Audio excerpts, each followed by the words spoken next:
We'll go ahead and call this meeting to order, and I'd like to welcome everyone today. Before we get started with the Pledge of Allegiance, if you would please silence your phones so we can not have that interruption. If you'll all stand for the Pledge of Allegiance, please.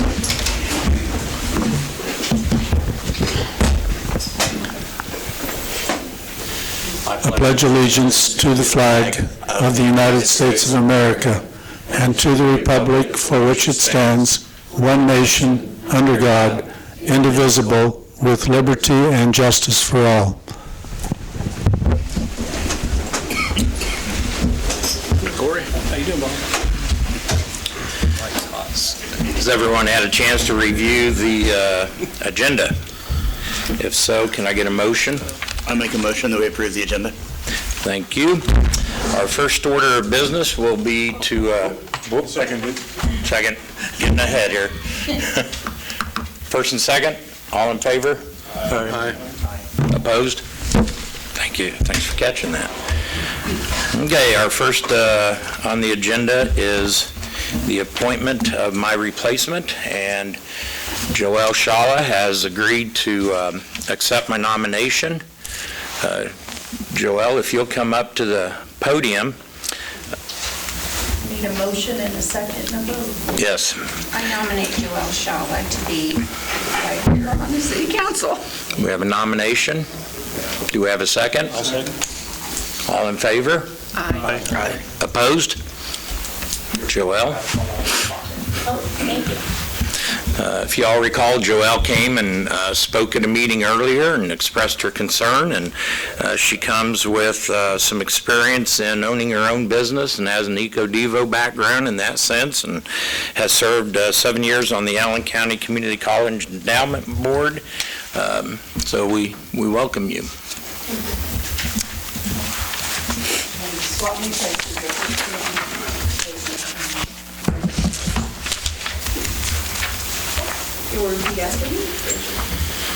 I state your name. I, Iola, Do solemnly swear do solemnly swear that I will support the Constitution that I will support the Constitution of the United States of the United States and the Constitution of the State of Kansas, and the Constitution of the State of Kansas, and discharge the duties and faithfully discharge the duties of council member of the city of Iola. of council member.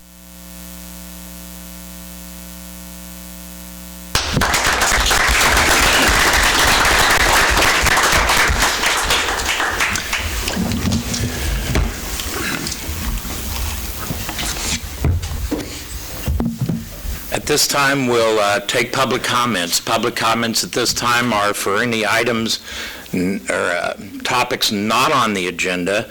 Tonight, we're going to be discussing the Howard Lift Station, the Safe Base Support, and the Rezoning Ordinance. Does anyone wish to speak to the council at this time? If not, we'll move on. Consent agenda. Could we get a motion on the consent agenda, or is there any questions? I have some questions in the consent agenda concerning the appropriations approval. Specifically? It was, let me get to that, sorry. I had this all separated so I could be organized, and it's going against me. Pages 1 and 2, it's just the first 2 pages. Looking at, it's right at the very bottom of 1, top of 2, and it has to do with inmates. So are those bills that we're getting from October, November, and December, do those come in quarterly or just when we get them? When we get them. Okay, that was I was just wondering why we've got 3 months worth of housing and medical expenses in regards to inmates and such. Thank you. Any other questions? Can we have a motion to accept the consent agenda? I'll move to approve the consent agenda as presented. Second. First and second, all in favor, aye? Aye. Opposed? Thank you. For our next matter, we'll be requesting an executive session. We need a motion on that, but I'd like to ask that we include in that motion our Code Enforcement Officer, Greg Hutton, Can we get a motion?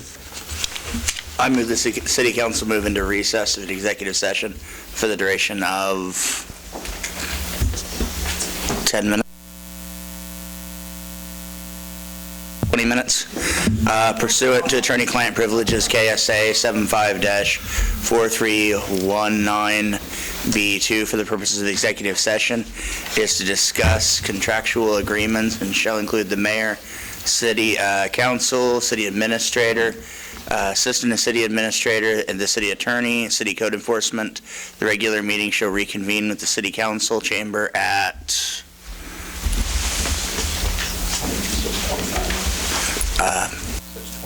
6:25. All in favor, aye? Aye. Opposed?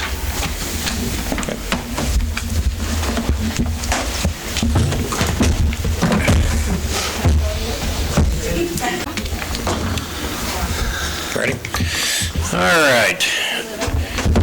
Under new business, we're ready to listen to the Howard Lift Station Project bid award.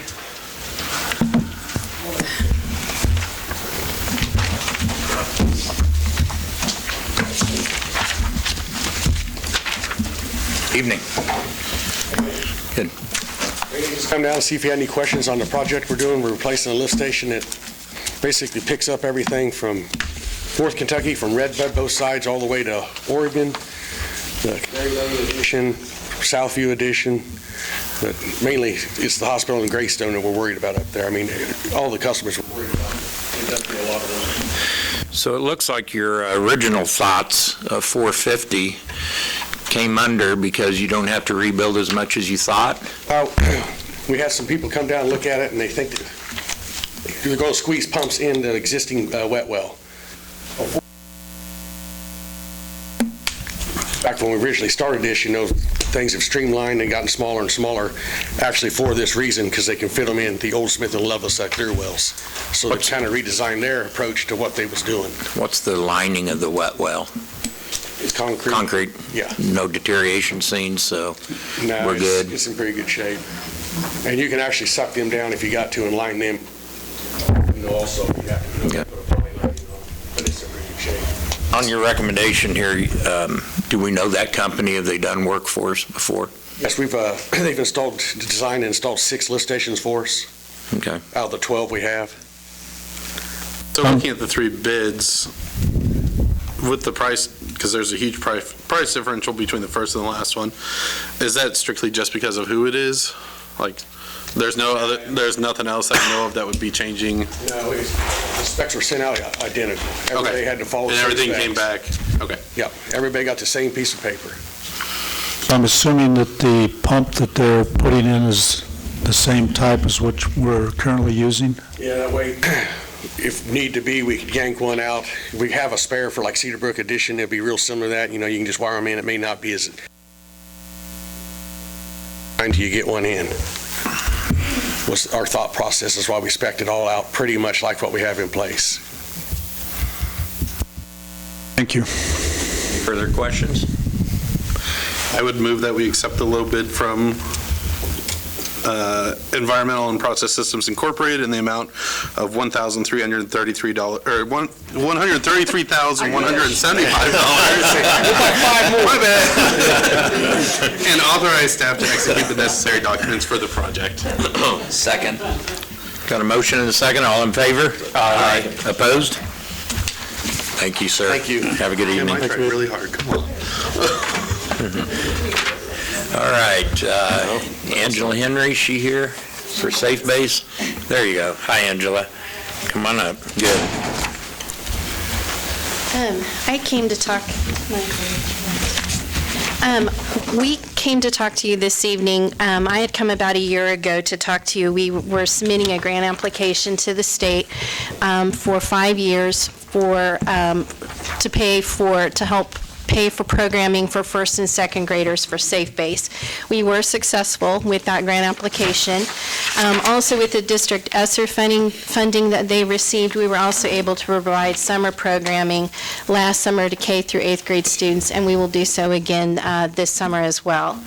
Even with COVID restrictions and having to maintain new program structure because of COVID restrictions, we've actually been able to maintain our attendance, and we've seen an increase in attendance in our enrollment this school year.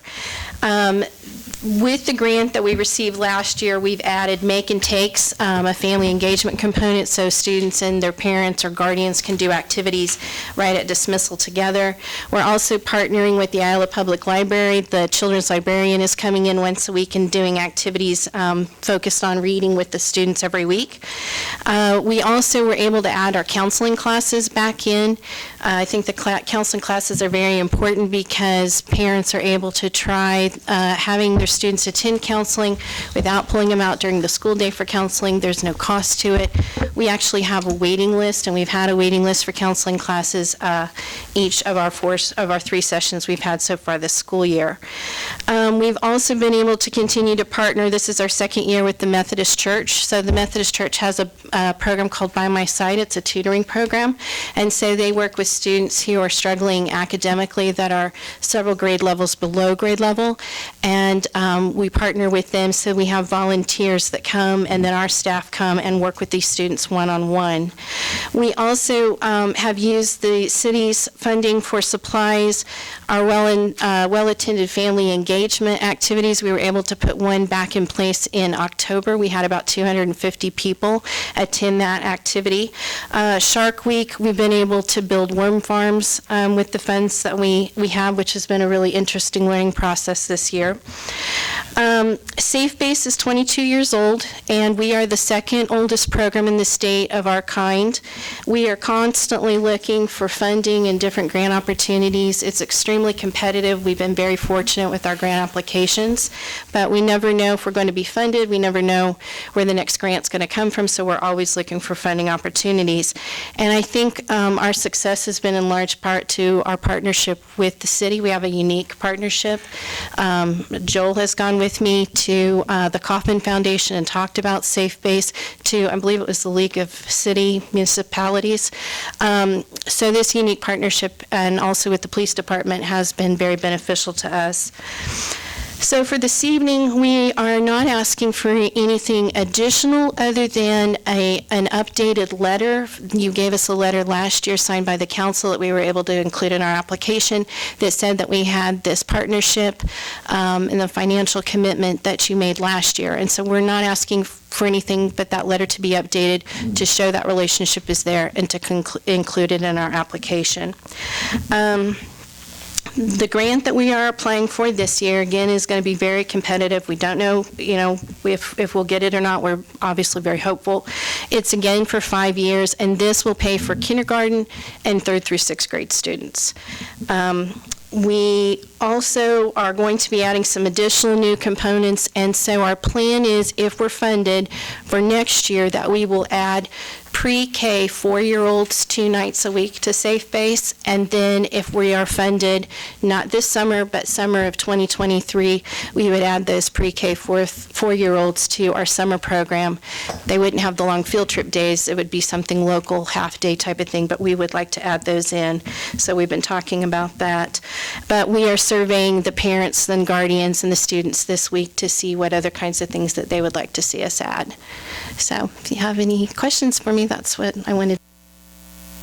Thank you for doing what you do. I've got a question. Just looking at the letter and the information provided to us, is there a reason that the 1st and 2nd grade is separate from the others? Is that just how those align, or? It's because right now we're at grade level attendance centers, and so to be able to get more than one grant application, we had to apply for Jefferson. Okay. And then we're applying for McKinley, Lincoln, and our advisory board wanted to include when the 5th went to the middle school and the 6th grade to bring those in. Okay. So, yeah. Further questions? Can we have a motion? It's actually a recommendation, right? I make a motion we recommendation. approve and sign the letter of support for obtaining continued funding for the Safe Base program from the Kansas State Department of Education. Second. All in favor, aye? Aye. Opposed? And we happen to have the letter. I'm going to pass it around. We need to make sure it's signed tonight, and before you leave, sign your name and return it to Roxanne. Yes. So there's that, Mark. Thank you. Thank you, Angela, for your time. Thank you, Angela. We are now ready to hear the matter pertaining to the rezoning, and as we proceed, we'll have Greg start this matter.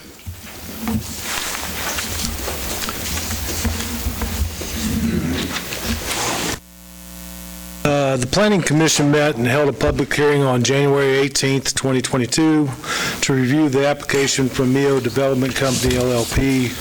Representatives for Mio Development Company are requesting a zoning change from R1 single family to R2 two family of the property located at 1336 North Walnut. Mio Development Company would like to remodel the buildings and construct rental apartments in the subject property. The nursing home has been a part of the neighborhood for many years. It was constructed in 1974 with two additions coming at later dates. The nursing home has been empty since the beginning of 2016. The development should ensure the property is properly maintained. The Planning Commission voted 5-2 against the request to rezone the property. Based on the request meeting the 7 criteria of the code, section 16-404, the Code Services Department recommends to the council to approve ordinance 3504 for the rezoning of the property at 1336 North Walnut from R1 to R2. If the council has any questions, I know Rocky Mio with Mio Development Group's here tonight, if you have any questions for him. Want to hear from Rocky or have any questions at this time of Greg? Yes, I would have a question of Rocky.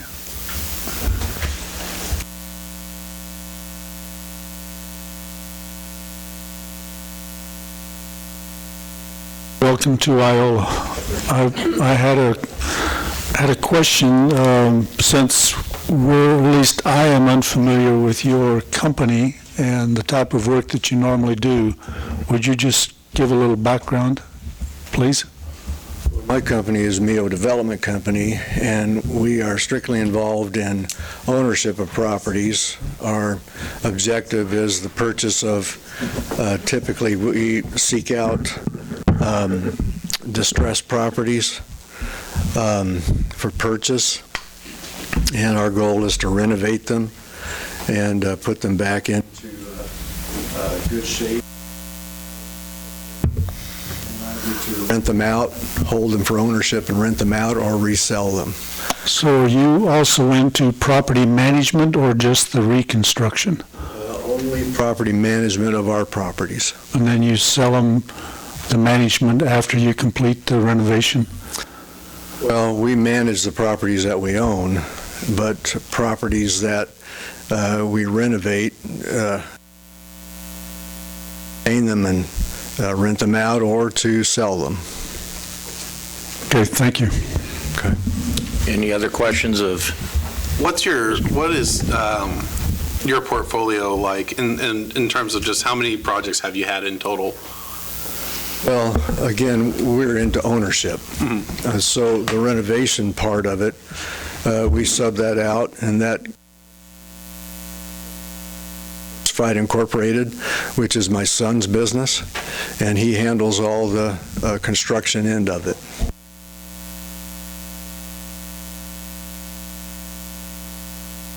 Other questions at this time?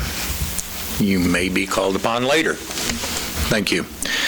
At this time, we'll entertain comments from the public. I would ask that you identify yourself, your address, and speak clearly and concisely for those at home that are listening in.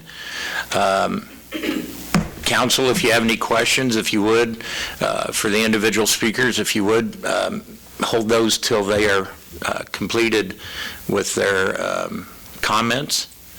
So at this time, we'll inquire of the public if there's anyone here that wishes to speak.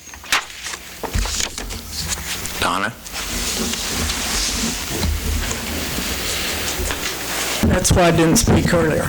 I wrote this down because you know how wordy I am, and I didn't want you to tell me my 2 minutes were up. 47 years ago, when we moved from Colburn to Garfield, there was the Nazarene Church, Larry Ryard, and the nursing home. And Garfield was full at that time. There were no other houses down there. Horde, a gift to homeowners, built many of those homes, and many of the original owners have either died or left. So those people had, many of them had their down payment by finishing the home interior. There are now 3 cul-de-sacs that have developed. So I understand traffic problems because I live on Walnut and I have to back into traffic, but I've been backing into traffic forever because the nursing home had shifts that went and gone, and they come straight down Walnut. So that has always been a crowded thing, but I've never had a wreck. But one time, and the guy, we had a bunch of construction people, and I couldn't see the car, and I backed right into him. So he was very gracious about me backing into him because I was headed to church. The nursing home was owned by Jim Lewis, who also was a patient of mine. And I talked to him years ago about that, and I said, how good is your nursing home? He said, the best, just for you, Donna. Well, I wasn't old then. The traffic came up approximately each time, day and nights. It didn't matter. It was always there. But we've always had traffic on Walnut because I have to back out into that. The city needs to look at a road going to State Street or Miller Street. They know best. However, I know, because I've been coming 22 years, you're broke. You're spending money on the water treatment plant. So I'm not asking you to do it now. I just think we have several cul-de-sacs in this town, and I named several of them to my daughter, and she said, Mom, you're too long. Stop. So because of housing shortage, your home has gone up in value, but it could go down too, depending on many things. No one knows, but an eyesore that is falling down has vagrants walking up and down my street, and I live alone. We need housing in our backyard. Anybody have questions of Donna? Thank you, Donna. Thank you, Donna. Thank you, Don. Anybody else? Good evening. Evening. My name is Tammy Comstock, and I'm the HR Generalist at the Gates Corporation here in Iola. I'm here to speak on the need of affordable housing in Allen County. We need to hire 60 to 80 people. Our folks have been working overtime for the past 2 years, and it's simply because we need help. We need people to keep up with the demand.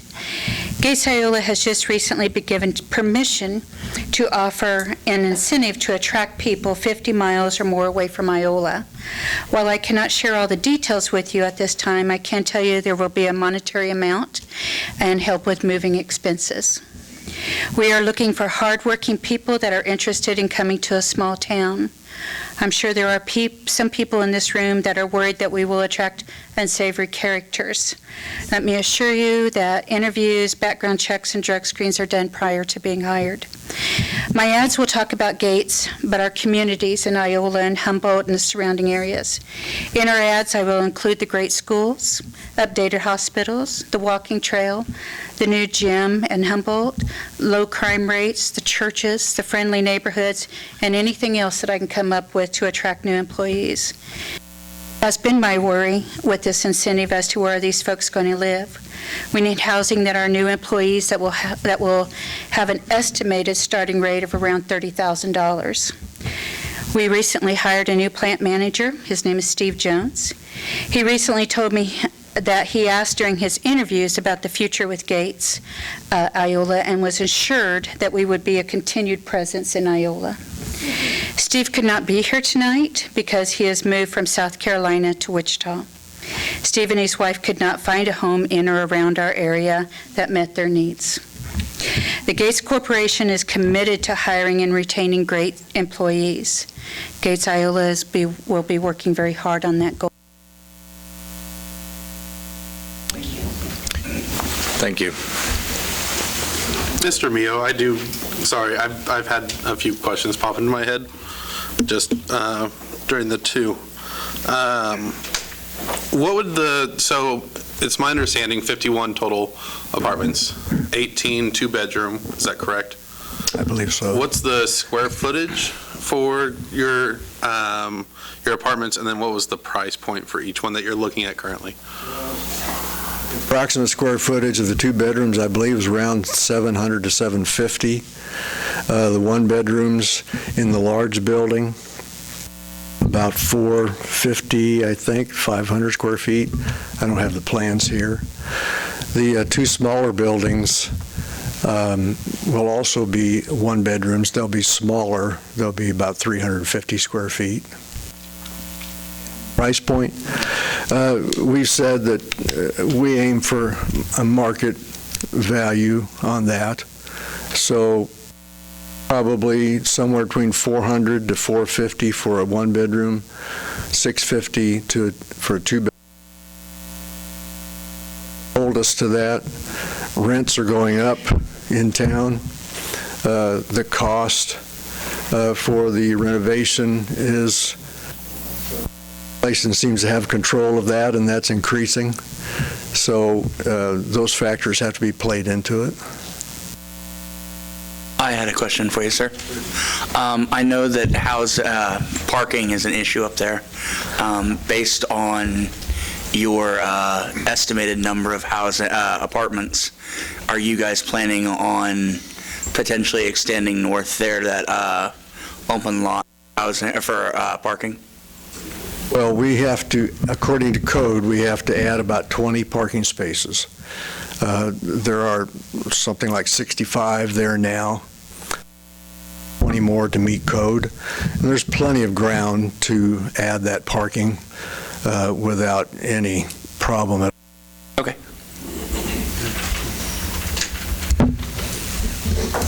Thank you.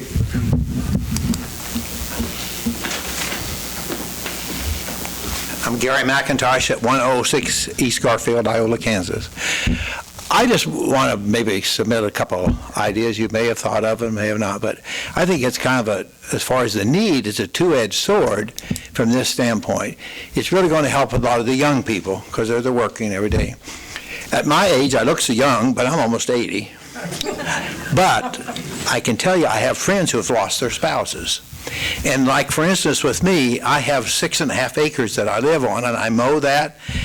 And I'm thinking, now, wait a minute. If I don't want to do that forever, I will want to move. And I might very well be an apartment, especially if you lose a spouse. So I think it's going to have an effect that'll help in other ways that isn't just totally radiant. And in closing, in which I usually don't like to talk a short period of time, but in this case I'm going to, and this is this.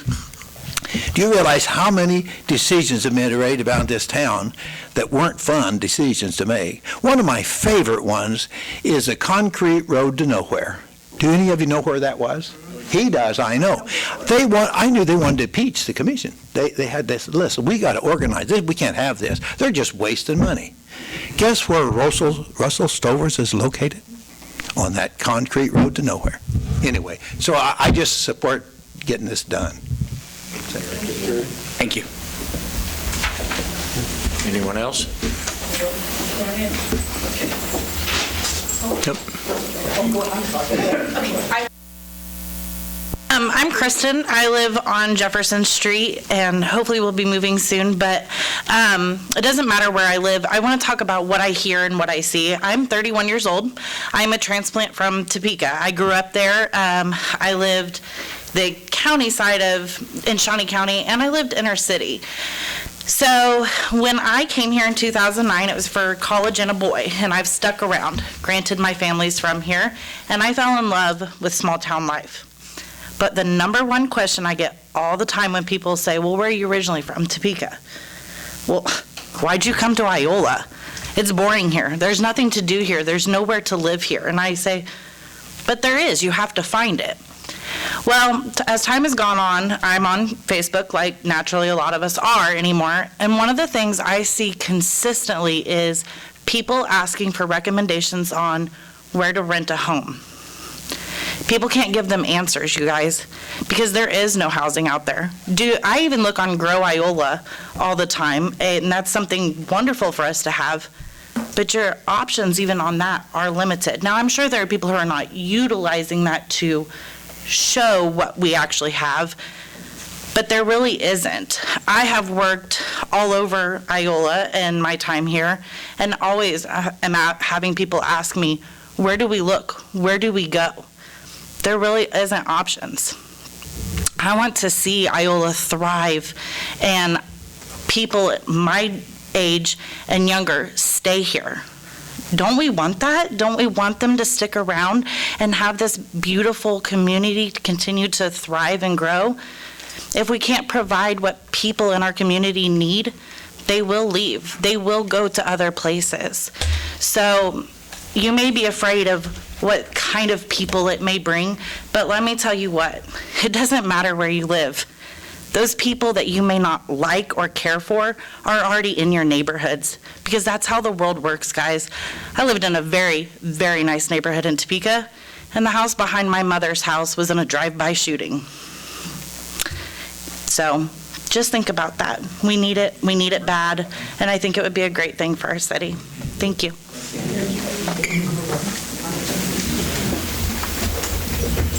Mr. Mayor, I got a question for, I apologize, go ahead. Okay. Donna brought it up, the idea of an on-look onto State Street, and I kind of emailed you earlier and told you it was coming. What does that cost? An attachment from? We ballparked it $125K. You can figure about $1 million a lane Yeah. mile, and that's what I say that was. It was about 10% of a lane mile, about 1 lane mile of new roads, $1 million, 10% of that. And I might say, 100,000, and then we tacked on another 25. If it became a traffic issue, that's a viable option. Yeah. and those type of issues, if you want to write down questions, we can kind of have that as part of our discussion when we're finished with the public comments. Mary Kay. I'm Mary Kay Hurd. I live at 901 North Sycamore. Lived there almost 50 years now. I'm chairman of the board of Iola Industries. I think you've heard the pros and cons, and probably for a couple of weeks or maybe a month now. So I think maybe I'll just give you a little history lesson. You'll find as you get older, you can give history lessons because you've lived it. That's right. That's right, isn't it? 25 plus years ago, the mayor of Iola and the city commissioners then decided to build a road out north of Iola. As Gary said, some people called it the road to nowhere, but they did it anyway. And it wasn't long after that road was built that Iola Industries and the city of Iola and several others convinced Russell Stover's Chocolates into building their new manufacturing facility in Iola, Kansas. That road to nowhere became Marshmallow Lane. That road to nowhere was the road to the future in that industrial area. And we all know there's numerous businesses out there now. I know that we're not talking about a road tonight, but I think the principle is the same. We're talking about doing what's best for this community, thinking ahead for the future, and doing what we can for the people that live here. I know that you're not doing that, but you do need to lay the groundwork for this decision so we can rezone that property and have 51 new homes here in Iola. Just a moment, please. They're homes to people that live That's what I'm getting ready to say, is I know they're apartments, but those apartments are the homes for whoever's living there. And I'm betting that everybody that's in this building tonight has either lived in an apartment or a trailer house or some small dwelling at some point in time. I know Dave and I did, and we've all got to start somewhere. So I'm just asking you to think of it in that way. I think it's something we need for this town. To finish up, I'd like to say thank you to the city council. It's a lot of work, and I know you do your homework and you spend a lot of time and effort. So for the board of Iola Industries, we say thank you for that, and thank you for letting me talk to you tonight.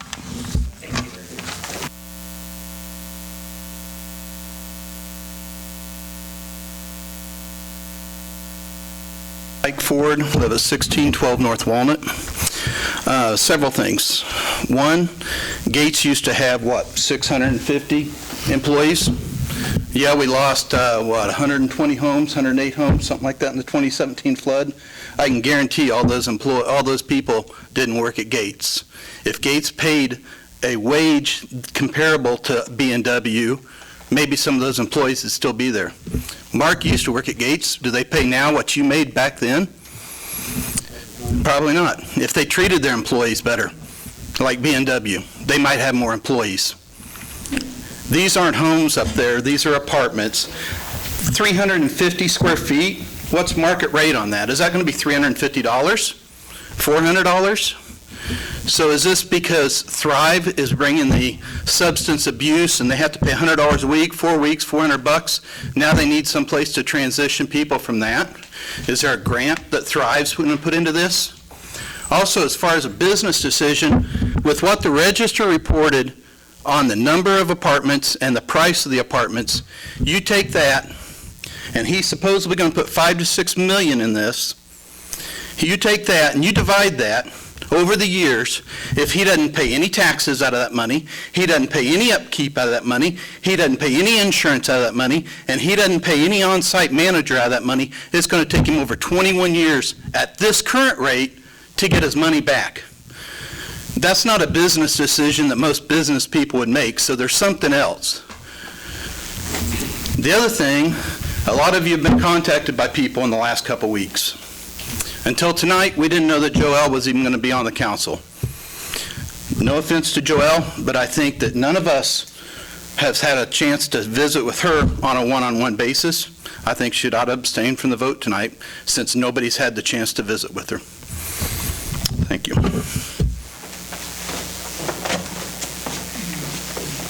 Rio, you had a question? Comment?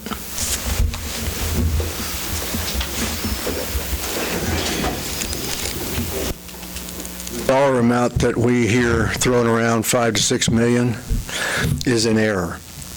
That was printed in the newspaper, and that's inaccurate. We've never stated an amount like that at all anywhere.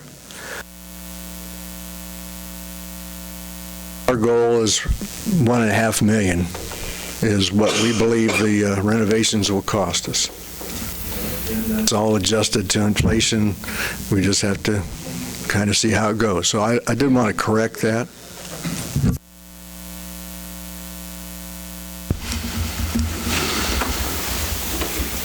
I'm going to keep my notes because at 86 you don't always remember what you're doing. My name is Beverly Franklin. I live at 814 Pryor here in Iola, and we've lived there for 27 years.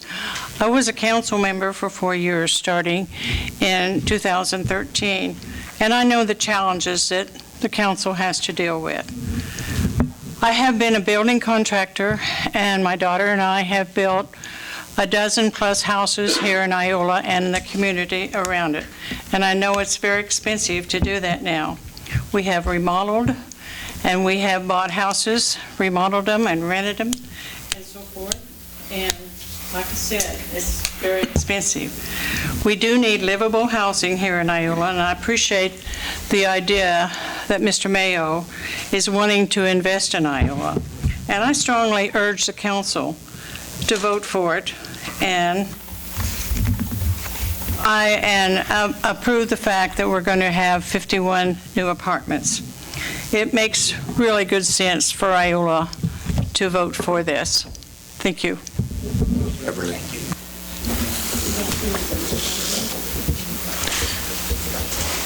John.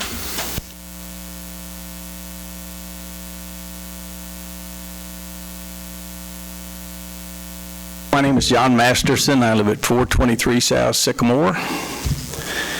Tonight, I'm representing Iola Industries and the Allen County Economic Development Committee. However, something I'd like to say before we get there is I also have longtime, very good friends and employees who live in the North Walnut area. And I've thought about this a great deal, and if I felt that renovating this old nursing home into apartments would destroy the neighborhood, I certainly would not be here. I think that everyone here wants what's best for our community. We just have some small differences of opinion on how to attain additional housing, which is crucial to our growth and survival. I've been involved with Iola Industries since 1978 and the Allen County Economic Development Committee since its inception several years ago in a partnership between Thrive Allen County, Iola Industries, Allen County, Iola, and Humboldt. One of the topics that has come up repeatedly over the years is that of affordable housing for our workforce and residents. This has resulted in projects such as the Cedar Brook Addition, Eastgate Lofts, and continually looking for ways to attract builders, renovators, and entrepreneurs to help with this issue. The bodies that I represent tonight feel that this opportunity to rebuild a deteriorating facility into 51 apartment units would be another step in the right direction and would provide housing that is within the financial means of our workforce without being subsidized. I understand that additional traffic is one of the concerns of the individuals now living in the area. I would just like to say that on White Boulevard, which is right across the street from the college, we have over 100 students that are living in duplex units, Herrick Hall, and the Parkford, we rent 10 units from Parkford. And plus that number, there are an additional 38 units in Parkford that are occupied by students and the general public. And we really don't have any problem with that little White Boulevard, and most of that traffic comes towards Cottonwood Street. North Walnut is a broader street with off-street parking, and with Northwestern also available to serve as an entry-exit for the area. I can't help but think that traffic wouldn't cause that huge of a problem. I'm confident that our city managers can deal with perceived traffic problems, and I know that they've been working on some solutions for that. Another concern is who will live there. And in my opinion, the chances of getting bad renters in a single dwelling that the owner doesn't tend to are better than in a newly updated apartment complex with on-site management. My only request tonight is that the City Council think very hard about how many opportunities like this come along in Iola. Mr. Mayo is willing to spend his money, knowledge, and time on a project that will enhance our community.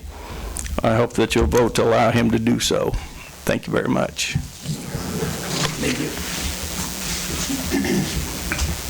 Anyone else?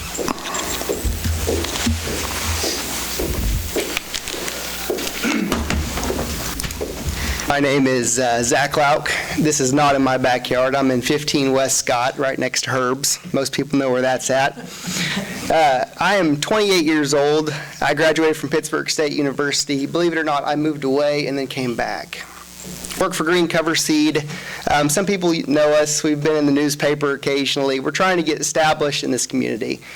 April 2020, my facility manager from South Central Nebraska tried to move to Iola. It took him 9 months for him and his wife to find a place to live. They'd settle for a 350 square foot apartment just to get in town, just to live here. They didn't move into Iola, unfortunately. They moved into Humboldt, which that's still Allen County.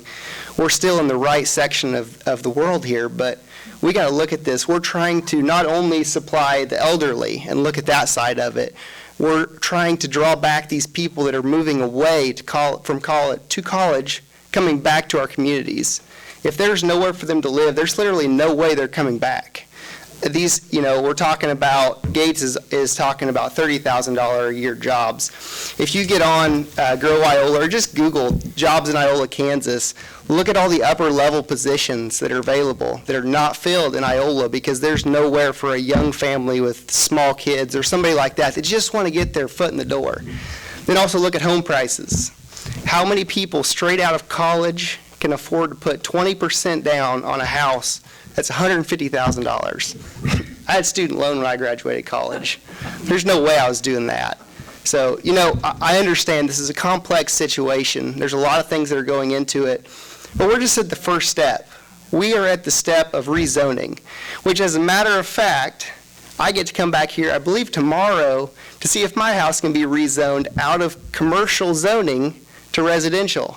Because believe it or not, when they built Herb's or somewhere about that time frame, they zoned a house that was built in 1904 to commercial. So it's not impossible. We're not trying to solve the problem of what he's going to do with the property once he gets control of it. You guys have the final say on that too. You can guide, you can show him, you can do best for the community and for Mr. Mayo. And honestly, coming from a small business, my hat is off to him. Even coming down from 4.5 to 5 million, which I figured that on a square footage basis, that was a little up above what I thought it needed to be. But $1.5 million in Iola, I mean, that's a lot of money. Most people in this county won't put that much into multiple houses, even at the inflated rate. So my hat off to him as a business owner, wanting to put that money into our community and help not only us as young people, but help the elderly and just give everybody the opportunity to move back into rural America. Thank you.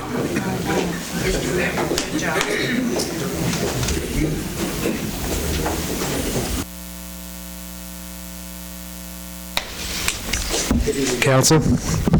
Jonathan Gearing, I'm the Economic Development Leader at Thrive Allen County. I will begin by saying Thrive is not providing any grant money to Mr. Mio on this project.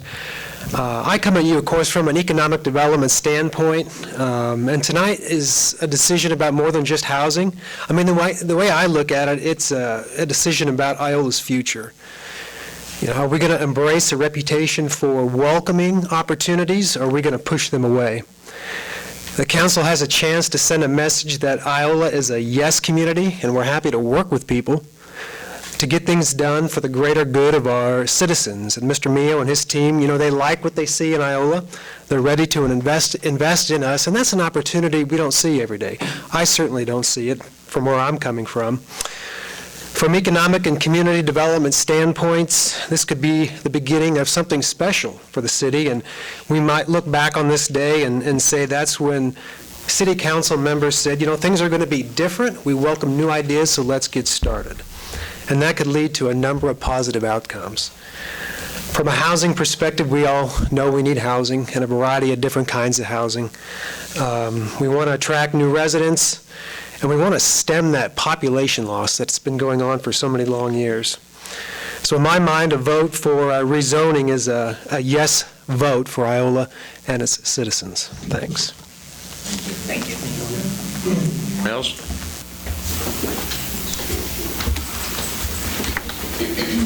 We got Becky again.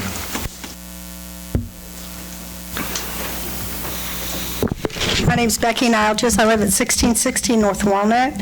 I want to thank the council members that I was able to visit with over these last few weeks. Appreciate your time, appreciate you listening to me. I'm not going to bring up the questions that I shared with you. I'm going to trust that you're going to ask those questions, address those items that I shared, and get answers to them. But I do have a few points I do want to address. First, I believe this matter should be looked at as an individual issue that it is, that whatever's happened in the past shouldn't play a part of this decision. Your decision tonight should not be a do-over or righting a wrong, that if that was the case, the North Kentucky issue. I know that's been brought up several times this week. I hope that you don't see tonight's decision as a way to address the issues that our neighborhood brought toward you in September concerning that property as well. This issue is a separate issue. You need to look at it as if the rezoning works or it's not going to work. Next, I'm sure you were given advice by your legal counsel, and that's what exactly it was, advice.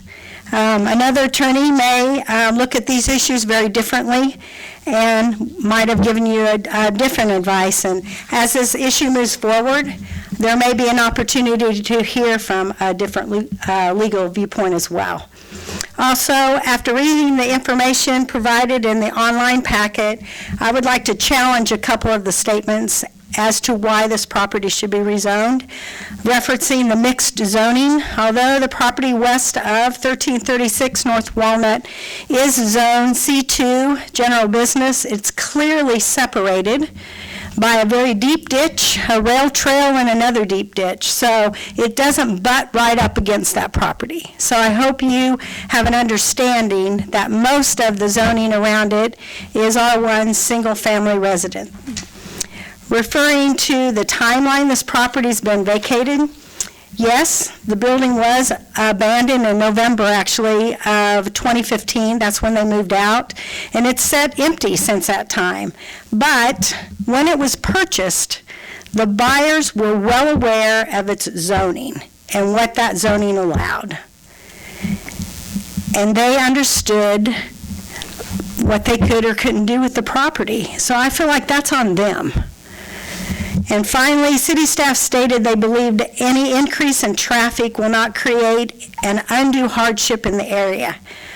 What are they basing that on? I've lived on North Walnut since the mid-1990s, and I've never seen a traffic counter in that area on the road. I don't think there's been any kind of traffic studies.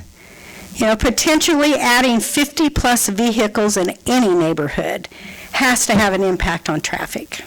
If not, what's the breaking point? What number of traffic causes an impact on the neighborhood? We never seem to have a plan.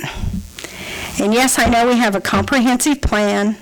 The most recent one goes back to 2014, but we always seem to wait until something gets dropped in our laps, and then we consider that part of our plan. So here's a plan for you. The property on the southeast corner of Miller Road in Cottonwood's been for sale for a while. What if Iola Industries purchased that land and they gave it to a developer to build apartments? Miller Road and Cottonwood already carry a large amount of traffic, so they're ready for that. The site would be walking distance from the college. That location is either a mile or less from 4 industries as well as Walmart. Now, wouldn't that be a better location for apartments than trying to squeeze what he wants to do into this area? And I'm sure there are other locations around town that are very fitting if we only had a plan and a little more forethought. Thank you.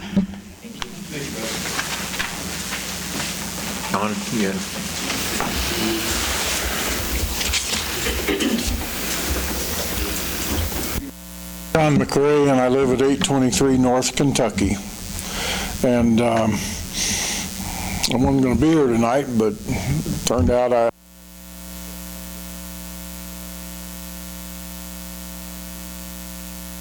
years ago, Lee Gumphrey, who was on the commission with me, we were debating about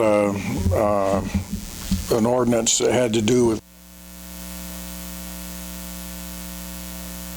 against it because of what I thought was obvious reasons. And Lee turned to me and says, "John, this is not Johnson County. I live in a town where the mean income is about 30.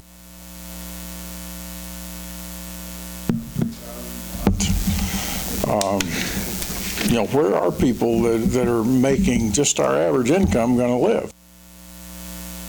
Wishing they could live in a 2,000, 2,500 square foot house doesn't make it so. I'd also like, other than our own personal feelings that this is what needs to happen for Iola.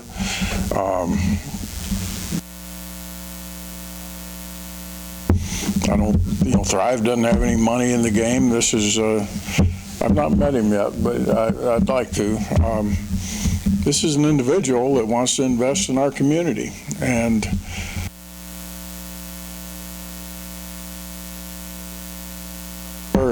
what businesses around here pay and all that stuff doesn't have anything to do with it. Your decision is to own this property to multifamily, and that's really the basis of it. And I see no reason why you shouldn't. Thank you. Thank you.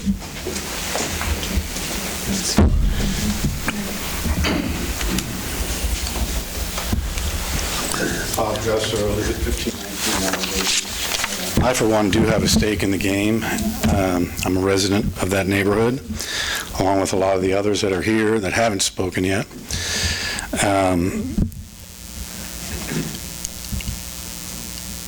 A lot of these people have their entire lives invested in that neighborhood.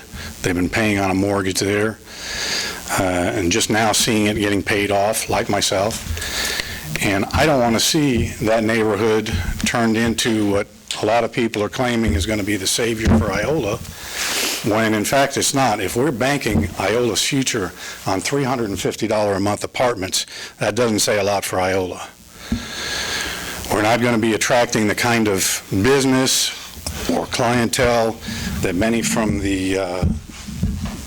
the people that have spoken here before are believing that we're going to get. We have businesses here that probably cater to the same market, which include a lot of our local motels that are probably going to lose business as a result of those apartments. We have already a backlog of empty apartments in the Iola Housing Authority. We don't need to add to that. I agree we do need housing in Iola, but the housing that we need is not being proposed by this man here. This man has just come into our community and expected the city to bow down to a zoning change, where a lot of us have been here for many years and have our whole lives invested here. And I don't think that should be changed for somebody just walking in the door. Thank you.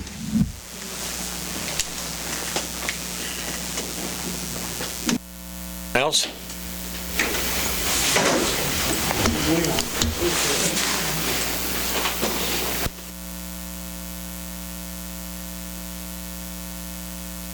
Hello, I'm Leon Brack. I live at 1512 Northwestern Street. I appreciate the story about the concrete road to nowhere, what they said, but where this apartments are going to be, the concrete road to nowhere was out by Russell Stover, where there wasn't anybody there.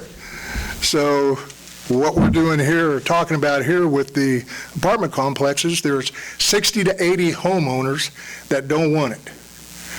There's 60 to 80 people that are going to probably see the value of our homes go down. And I base that only on my assumption and on some things that I've seen in my son's neighborhood where he lives in Shawnee that has had apartments come in, similar to what this gentleman's saying. The home values have went down.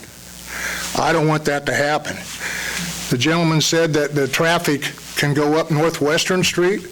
That's right where I live. I challenge you guys to go see Northwestern Street. It's not really built to take a heck of a lot of traffic. We voted it down by the Planning Commission. It's been voted down once by this group. I really can't understand why we're even here again unless it's being forced upon by a business that bought the place before it was zoned so that they could do what they wanted. And as far as providing jobs for the industries, good Lord, I'm for that. I worked out at Gates 41 years. I bled red and black. And if I thought that those apartments were going to help Gates stay here in Russell Stover, I'd be for it. But that's not going to work. That's not going to provide them with the manpower or woman power or workforce that those places need. Ain't gonna happen. You know, it's just not enough. Yeah, it's a little start, but it's not gonna help them. So I'm just pleading, I guess, for the people that live in my part of town, that we don't take something that we think is for the greater good of the community and hurt people that have lived there as long as we have.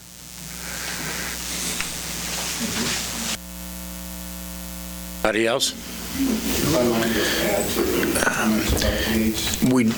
like to remind the council that not too many years ago, Gates Corporation had agreed to bring in another line, and the city of Iola had a considerable investment. Not being in the know, I believe it was about $750,000 for electric work to be able to bring that other line in, which never came to fruition and still has not come to fruition.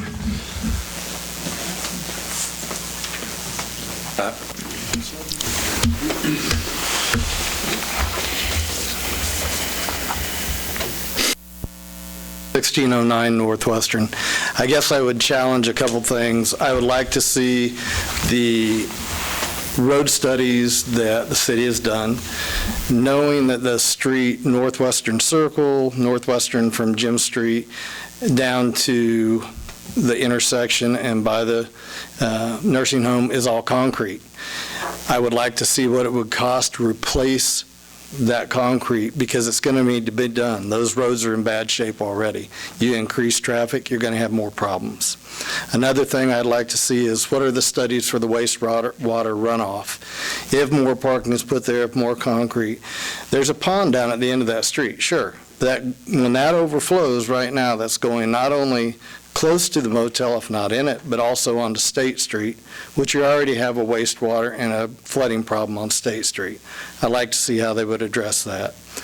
If a road is extended through Northwestern in front of my house to the highway, I would like to see what the cost of that are. Plus, I would like to ask, would it be considered that they would double that size? Because the city, without requesting any information from the residents that live there, changed the parking on that from the north side to the south side of the street, which has created issues with getting mail, things such as that. The other things that would be looked at, north of the church, and from the Nazarene Church, there's often vehicles parked there on Sunday mornings. That does create a bottleneck. Last summer, we had a resident that parked their boat on Walnut Street, which created a bottleneck.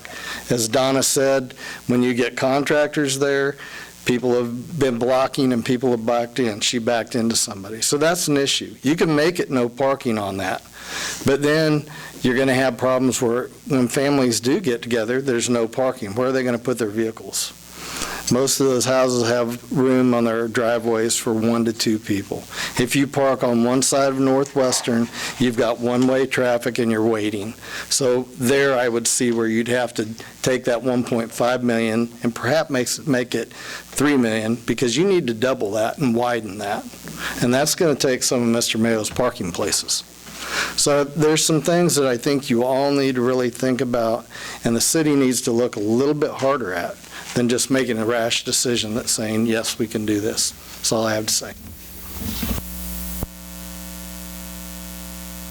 Else? Mr. Anderson.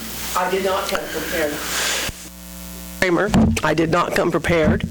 However, I do want to address the fact that I have done some interviewing with some of the people around that has to do with this, and I did talk to Iola Housing, and it was my understanding that yes, they do have places available, but the thing that was shared, and gee whiz, I think I told that lady I wouldn't share anything, and I didn't when I wrote my article. However, there are rules and regulations that go along with Iola Housing, and those people that are out there, they don't want to live by the rules and the regulations, and therefore, or else they don't meet the qualifications financially to meet in the Iola housing area.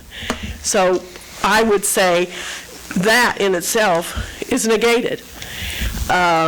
The other thing I would like to address, because it has come up, is the overtime that Gates is incurring. Because I was a manager at Haldex for over 10 years, I can relate to that. They have, she indicated, they have employees that have worked overtime for 2 years. It drains not only the employee, but it drains the employee's family, and it's time that new employees come to work. Financially, a company can stay with overtime for a while, but on the long term, they need new employees to come in to relieve that overtime. That's all I have to say. You all got a letter from me, and I have no more to say than that. Thank you.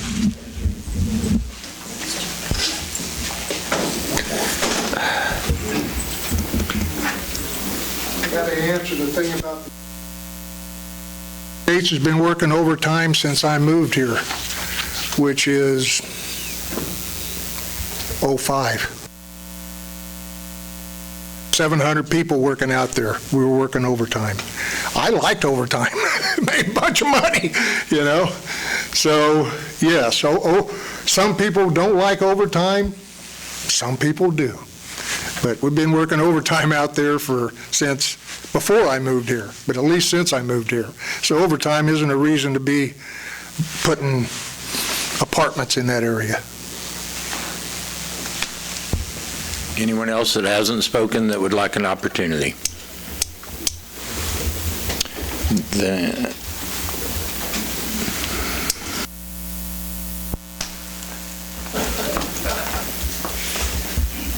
You have to excuse me, I am very new to this.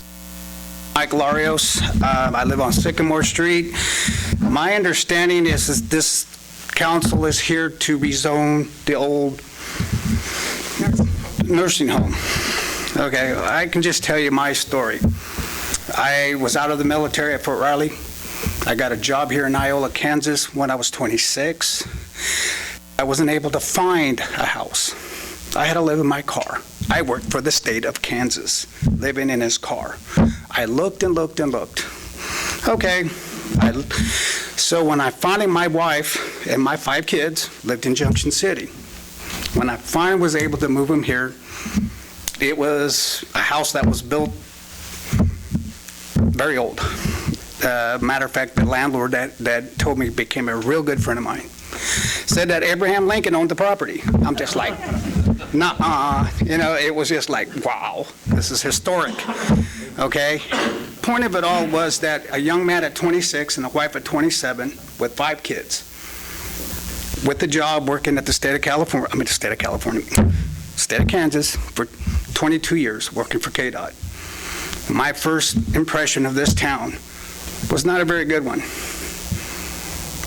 I kept my family here. My kids I own 2 businesses here. I love this town to death. Originally, I am from California. My wife is from New Jersey. Decided to make the stay here because of you people.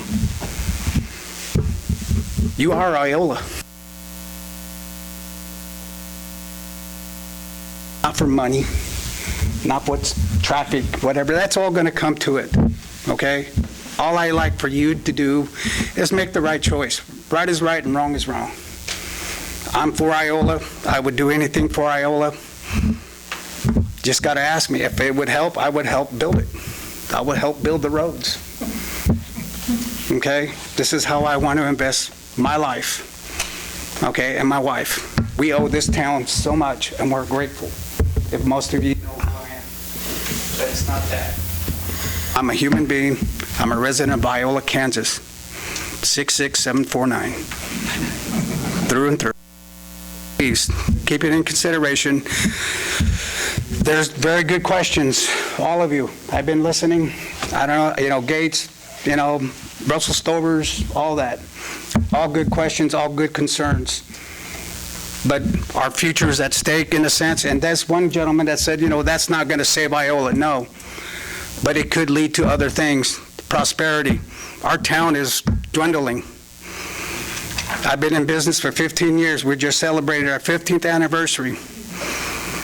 And it's getting pretty slim because the younger people are going. I don't know about you guys. I'm not a young man anymore, but the future is leaving. Okay? And I'm just saying that I just, good or bad or indifferent, I hope you guys consider to rezoning it, and from that point on, your next step, your next adventure, whatever. I'm for putting it somewhere else. We just need housing in generally. Okay? All right, thanks, guys. Thank you.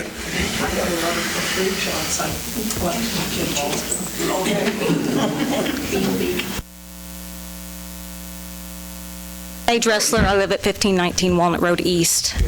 I would first like to address many of the concerns about the traffic. I ride a bike.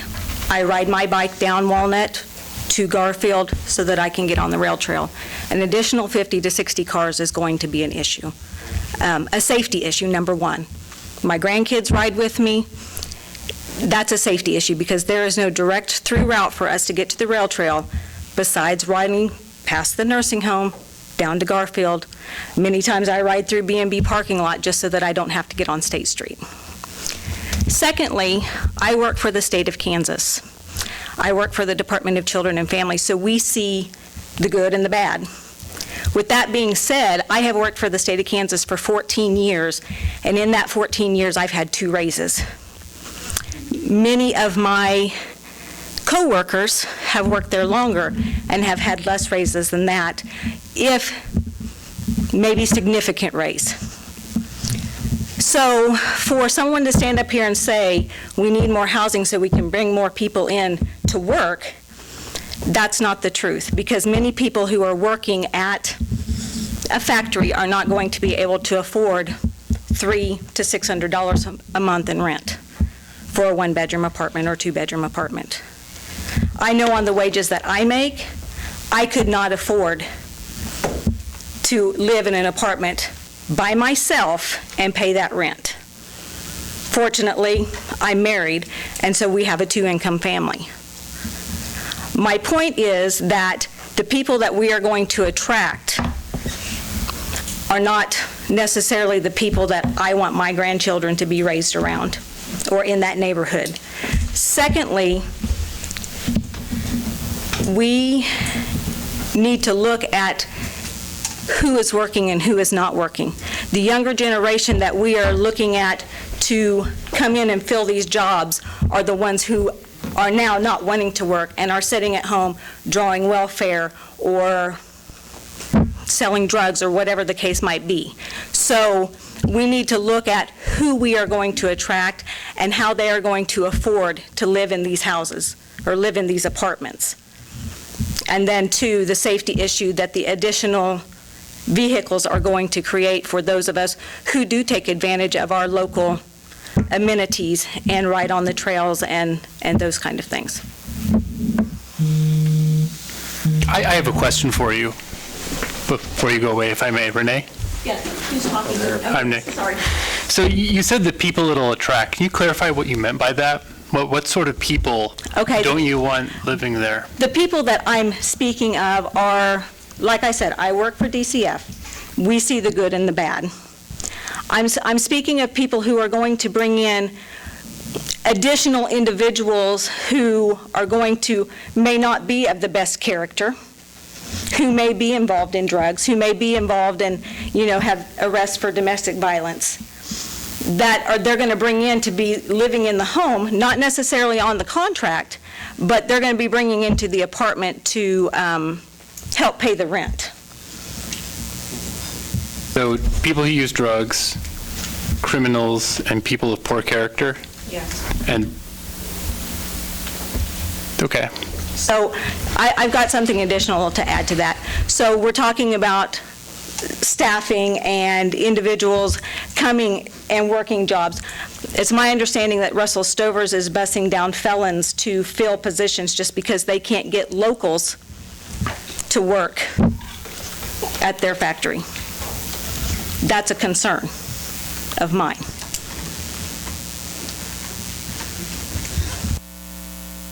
Thank you.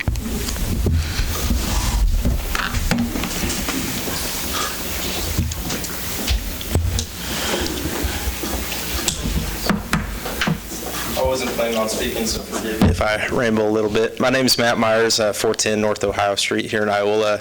I'd just like to say I'm 26. I'm actually a transplant to Iola about 2 years ago. My wife and I, we had the experience that I found a great excited about moving back here. But the problem was we couldn't find a single place to live. It wasn't that there wasn't anything acceptable. It was that there was nothing available, period. And if we hadn't had an in through my employer to get a back door with the landlord to get a house, I would have turned that job down. We would have never moved here. I will say, if there had been a complex like what Rocky is proposing to bring to our community, my wife and I would have loved that. I'm 26. We work hard as far as I'm aware. We're not dealing any drugs. We just need a place to live. And Nothing wrong with that. What'd you say? Nothing wrong with that. Yeah, well, I appreciate that. Yeah, good point. But I'd just like to say, people in our shoes, people in my age group, that's the kind of housing that we need. Like Zach said, those fresh out of college, we can't afford to go buy a house right away. Or in my case, I was moving from Scottsbluff, Nebraska, which is 700 miles away. I couldn't reasonably come down here and look for a house. Those kind of housing options are what fits us. So I don't mean to ramble on, but I guess I'd just say, speaking from my demographic, that would be a positive change for our community. Thank you. Thank you. Anyone else? All right. At this time, I'll go ahead and close public comments. It's time for the council to discuss any questions. We can start individually or just speak up. Carl? Mr. Mayor, I have a couple more questions, if you wouldn't mind, please.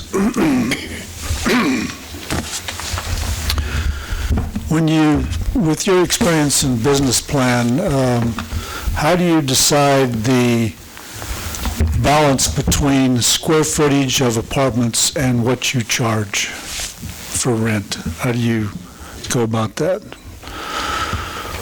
Well, we're using a judgment of market value. What's a two-bedroom or a one-bedroom renting for in the area now? That's basically it. Necessarily, other than are they two-bedroom or one-bedroom?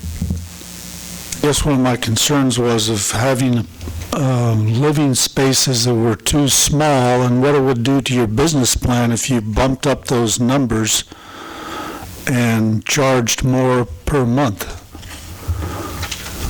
Well, tell me how to pronounce your name, Mr. Slaw. Think of coleslaw and you'll get it right. Well, we don't want to overprice them. Our goal is to help people, not to make this a possible situation for folks in this demographic. Why we've said market value. Our whole image in this thing is to try to help people with housing. It does have to be profitable for us. Nobody's going to do this for free that I know of. And we're not looking to get rich at this. We want good, clean, respectable housing for folks, for families and such. Some of the apartments at this time, there are actually, I'm not sure how many of you have actually looked at the plans or the site at all, but I'll describe them briefly. There's one large building. It's about 31,000 square feet, and then two smaller buildings that are 1,200 square feet. In the two smaller buildings, they are already presently set up with 6 units per building of about 350 square feet. Our plan at this time had been to renovate and to leave them at the same square footage. It is an option to reconfigure those two smaller buildings. Instead of having 6 units per building, allow for a little more square footage. A lot of this hinges on what the current structure is there and what can we do for the cost of renovation. Save as much as we can of the existing structure and such, and the mechanicals that are there, and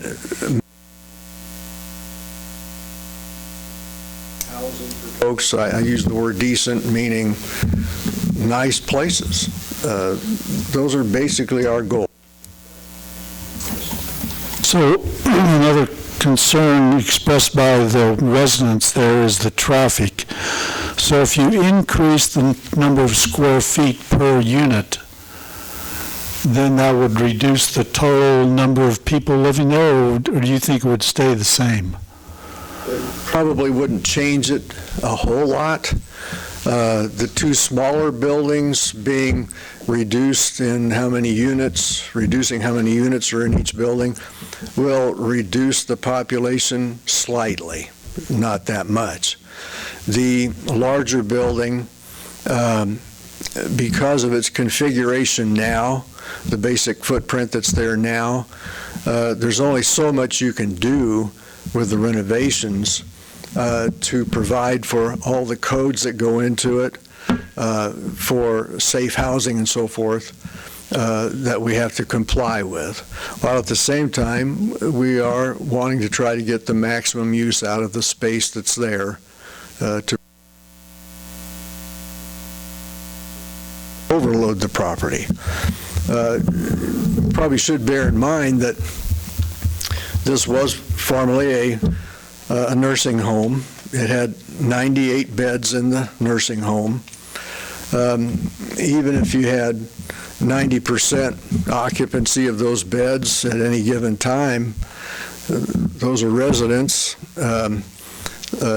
Plus, you had the two smaller buildings that I presume were independent living facilities.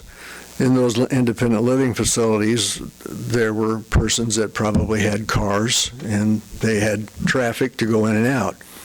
And considering that it was a nursing home, then certainly there are visitors coming in, there's staff, there's ambulances, there's delivery trucks coming in and out.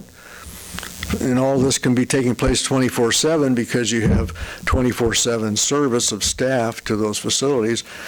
Certainly there was traffic.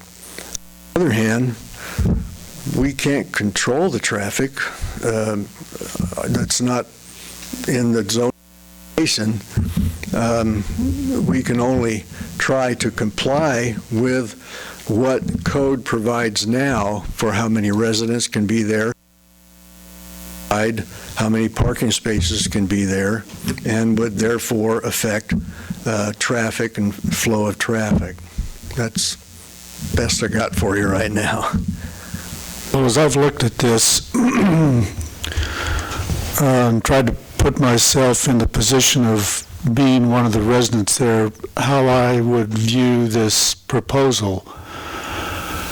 And I just wondered how you would perceive yourself, what concerns you would have, and how you address those concerns, things that have been addressed here tonight. Meaning if I put myself in the shoes of the residents? Yes. If I lived in the neighborhood, certainly all these folks have a right to state their opinion, concerns, objections, whatever it may be. We fully understand that, and I don't object to that at all. If I'm in those shoes, sure, I would probably be concerned about traffic as one concern. I think another concern that everyone has expressed is how will it affect the valuation of the surrounding properties. I discussed this past week, I discussed that very matter with two real estate agents here in town. Both of them said to me, it will most certainly increase the value of properties surrounding this facility, considering that it is done well. And now that's how they put it to me. In fact, I had one of those agents say to me that she brought two potential buyers. I don't know when, these homes were for sale on Walnut, and she was told by her buyers at that time that they declined in looking at any homes there in the development because of that rundown building that's there now. Obviously, to me, I'm concluding that they see it as a negative, and it is drawing down the potential buyers at least. I don't know, you Let's can't. be respectful of who's speaking, and I've closed public comments unless somebody wants to ask additional questions. Those were their statements. I haven't asked for their permission to give their names, so I wouldn't do that at this time. How would you envision the exterior of the building changing, or will it, other than paint, will it stay pretty much the same? Well, let me ask you, have you seen the renderings we submitted to? I was not at the Planning Commission meeting, so I have not seen any renderings. Mr. Hutton, did you bring those plans with you? No, I did not. They've been in my office for a month now. I missed an opportunity, sorry. The renderings we submitted show a change on the front of the property where the main entrance is. We will probably retain the majority of the, you're probably speaking of the sloped kind of front that's surrounding all the building. We will, of course, re-roof the entire building. We will put all new materials on that. We're going to change the front to more of a flat surface to give it more of a modern look. The exterior will be all painted. We'll repair all the brick where all the window units for air conditioning and so forth were in the facility. That'll all be reinstalled, all of this brick. And we'll address any issues of the exterior in this way structurally. And then our plan is to paint the exterior, paint the brick some attractive color, and we just haven't decided that at this time, what color we'd paint. Will the air conditioning units be side or roof mounted? We have some roof mounted units now. It's still to be determined if they're functionable. We can't do that until we have this passed. We will investigate more thoroughly all the mechanicals. Everything needs to be inspected. We'll have to determine if those are to use those roof. However, the tendency that we have right now, our thinking is that we'll probably have individual air conditioning units and heat units to each. This will depend again on the aesthetics of it. We don't want it to be any more unsightly than it is, but try to give it as an attractive appearance as we possibly can. And again, how do we manage all that for mechanics? Such. There are several factors that have to be factored into that to make those final decisions. In new development, typically a developer is required to put in some kind of amenities or green space. Do you envision any type of additional things besides the current structures? At this time, we have not, because we are, at this moment, simply just applying for the rezoning. So to take that to the next step for a complete set of plans that give us all the interior renovations, all the landscaping and so forth, will come at the time that we would apply for permit. Then we would have to submit a full set of plans and give consideration to what codes are required for landscaping and exterior and so on. Thank you very much. Any other council members have questions, comments? Mr. Mio, I apologize. I didn't know if we were going around the table or if this is more popcorn. In your decision in buying this property and applying for the zoning committee, first off, let me say that I appreciate the passion coming from both sides. And I'll talk more on that later. But had you considered meeting with the neighborhood? Well, at this time, no, because we have an application for rezoning. And so this is the public forum for that here. And it wouldn't have been wise for us to approach them individually at that time. Is that it? Before you sit down, sir, I had a curious question. In the process of choosing this location, what was it about the property specifically that you had found as an attractive site to build the apartments, if you recall? Well, I'm old and I haven't forgotten it yet, but certainly the value that's there, the price and such, in a nutshell, the cost.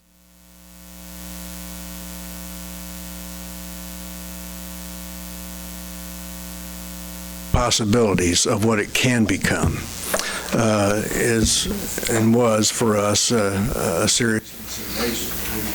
We have to look at it for what is the potential that's there. So our vision quickly formed into turning into apartments that we felt could be attractive, affordable for folks, not meaning by affordable that it's government subsidized. It's not Section 8. The potential for income, of course, as anyone would say, you're in it to make. At the same time, we, in reference to Mr. Slaw's earlier comments, we haven't wanted to price the properties. Then that leads to more vacancies, and you're not making money. At the same time, to overprice them can make it very difficult for people to rent something. And so how are we seeing our goal met of providing nice housing for folks? It wouldn't have met our goal. Apartments, while at the same time, we don't want to be cheap, run-down places. And so we're bringing them all up to code and standard, providing all new materials, all new roofing, all new mechanicals, appliances, new everything. Then, after the fact, it's finished, to provide an on-site management there. A manager will be there full-time as part of the staff, and giving oversight to residents and so on and so forth that would go with it, any natural thing that would go into that. We've always wanted to have an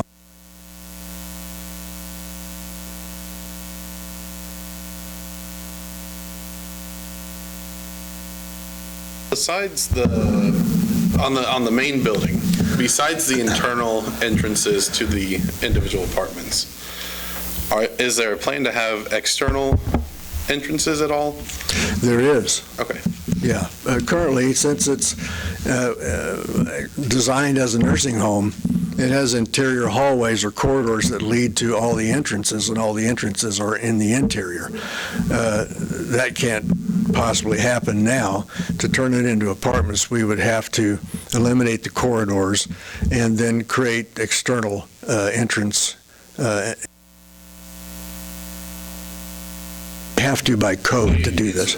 Okay, so with the code, you'd remove the internal entrances? Correct. Yeah. Okay. The code requires external egress either way for fire protection and so forth. So all the units have to have a separate entrance, even in the bedrooms, to have some sort of egress in case of fire.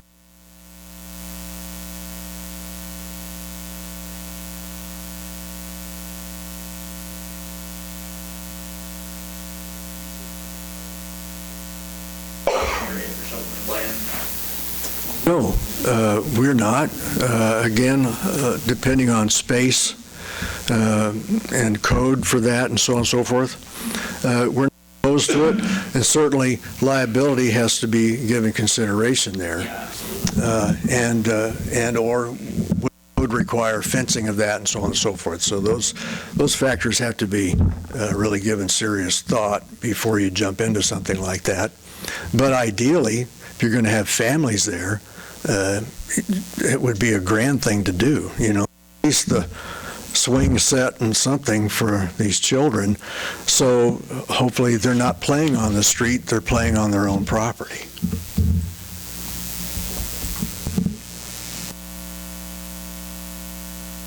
Council, we have 7 factors before us to consider. They've been referenced tonight. Some in the crowd have challenged whether or not the 7 factors have been met or not. As it's been noted, there's emotions on both sides of the fence. Some will leave here elated tonight, and some will leave, I'm sure, upset and angry, but we have due diligence to look at the fact that is on for consideration tonight, and that is the zoning of the building. That is what is before us. Whether or not roadways need to be changed or roadways need to be added, unfortunately, those are things that are opinions and not yet known if it's a problem. So some of these issues, as city leaders, we need to realize we have codes, we have laws, we have ordinances that can be enforced if problems come up. And as a council, we can and have the authority to ask the city to look at extending Northwestern. So some of the concerns that have been brought to us can be addressed. It's just when. But I think we're ready for a motion. Ready for a short break before we start. Before we start discussion within ourselves? Yes. I would totally agree with that because I've had so much water. Good. How long? 5 minutes?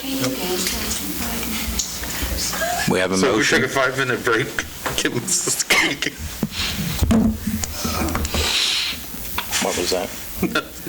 We have Nothing, just lines up with the a 5 motion minutes. for a 5-minute break? Yes. Second? I'll second. All in favor? Aye. Motion carries.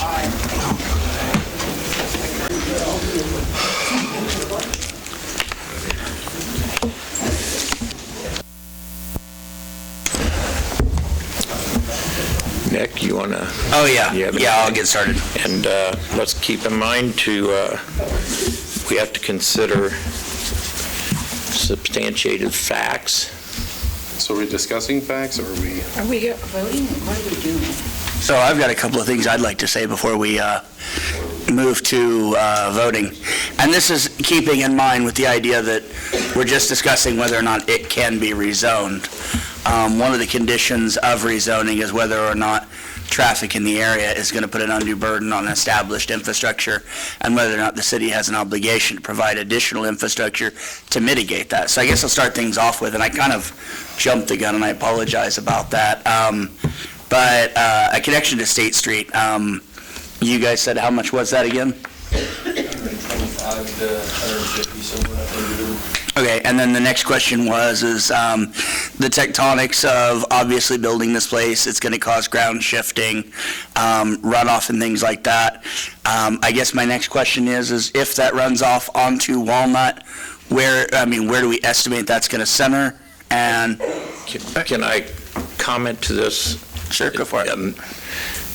Aren't some of these issues they're required to be addressed already, such as water runoff? Those are studies that will be done, and I don't think it would be appropriate to ask for it to be a conditional granting of if it passes, because they're already part of the code enforcement that exists. Oh, I don't disagree. I imagine that this is all part of the existing But code Mr. Mio's enforcement. not going to pay for a water study before he even knows if it's worth investing into it. I'm not asking Mr. Mio.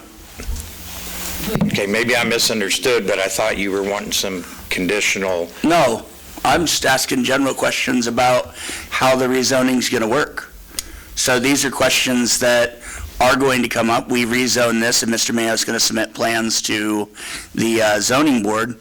They're going to review his plans and determine whether or not they meet any regulations. These are questions that I have that relate to the idea of if this board, if we rezone tonight, these are questions that I have that I would like to see answers to as far as what the city plan is. I mean... So are these questions to then our staff? Yes. Okay. I misunderstood that. My apologies. So the plan was to grade it towards Walnut, you said? In likelihood, if we were to... No, well, we'd have to see what the drainage study indicates, but it would likely be graded to the west. Okay. And then the parking question that I had is how many stalls are going to have to be created? 86. Okay. And parking on Walnut, as far as the overflow of cars and things like that? Is that a concern? I would question whether there's going to be overflow on Walnut in the first place. But Walnut is built to handle parking on both sides of the street. Couldn't we put up no parking signs there if that's an issue? Yeah, if we determine it's an issue, yes. Process, keep in mind, the process allows us to move forward with questioning and stuff, but when they're an unsubstantiated fact, we can't hardly answer that question without knowing if there is an issue. So there is there's code that says what he has to do with parking, and then we have law enforcement if there's parking violations that would address it, and then the city can revisit if something in addition needs to be done, or code can get with Mr. Mio if there's an overflow issue causing problems. Because again, we're looking at, the main topic tonight is, does the building qualify to move forward with a code variance change, a rezone? Agreed.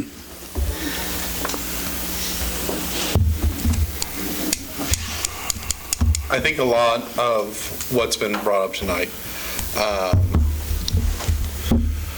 brings rise to the questions of the process, where even myself, I didn't know before tonight the full process of the rezone, potential rezone, then the plans to city, and things revolve around communication, honestly, whether it's sought out communication, on the terms of communication. Like I said earlier, no matter what side you guys were on, I tried to respond if I got an email. A lot did not get a response, but I do appreciate all those who have either reached out to meet with me or reached out to meet with others and have done so, or sent us letters, sent us emails. And I hope, regardless of the decision that comes tonight, that your passion for things here in Iola, the passions for your neighborhoods, stays true and stays with you, because having these involved community members is what's going to be best for our city in general. Regardless of what side you're on, I do appreciate your voice, and you were heard. It's led to more questions. It's led to a better understanding of some things. So I just want to say thank you for that.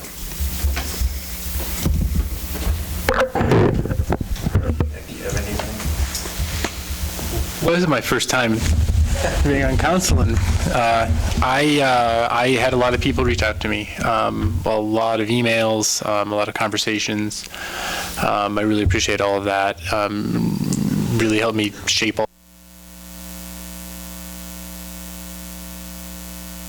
our city employees, and so I really appreciate all that. I also reached out to other people. I reached out to people who live in that community, got their opinions of it.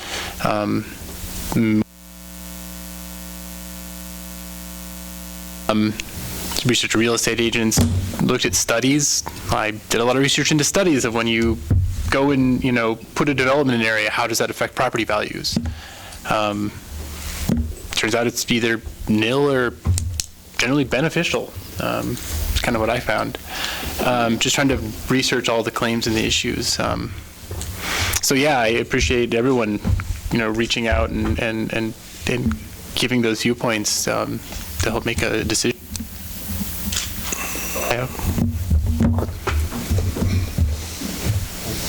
Pretty much the same, we gotta just listen.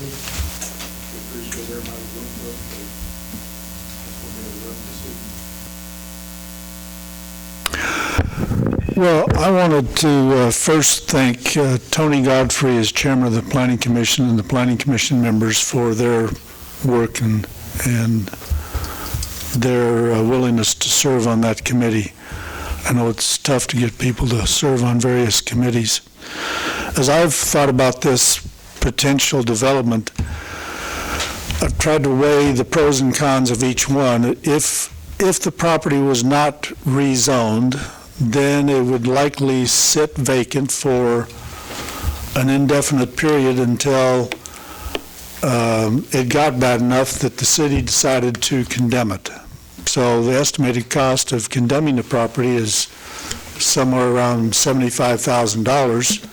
Right now, we budget $25,000 each year and can tear down the 5 worst properties that we pick each year. So I thought, well, having the property improved would be, to me, a much better choice than to have it just sit there waiting for the property to become more dilapidated. Another concern I had was the traffic. Mr. Mayo's talked a little bit about that, and concern about the unit size. You've addressed those issues.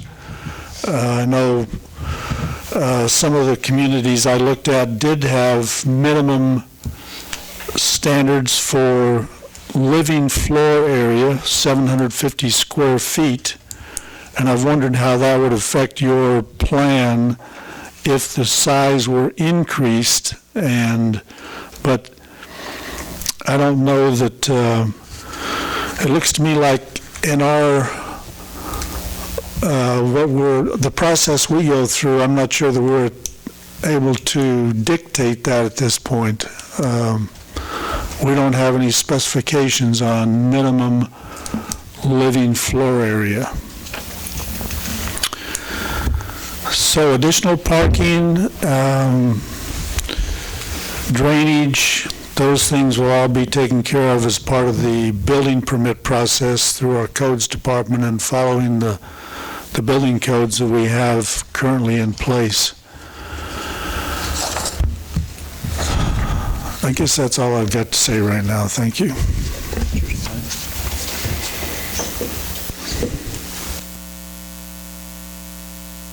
Just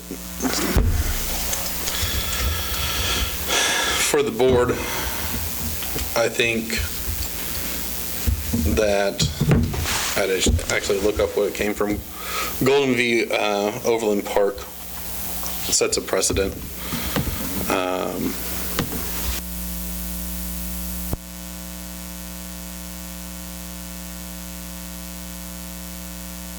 But 44 years, 45 years for us in terms of rezoning. There are questions that have been raised tonight will hopefully be answered at future meetings. I would hope that we as a council, as a city, look at access to State Street or some, if it's passed. Remember that caveat's there because we don't know what the future holds.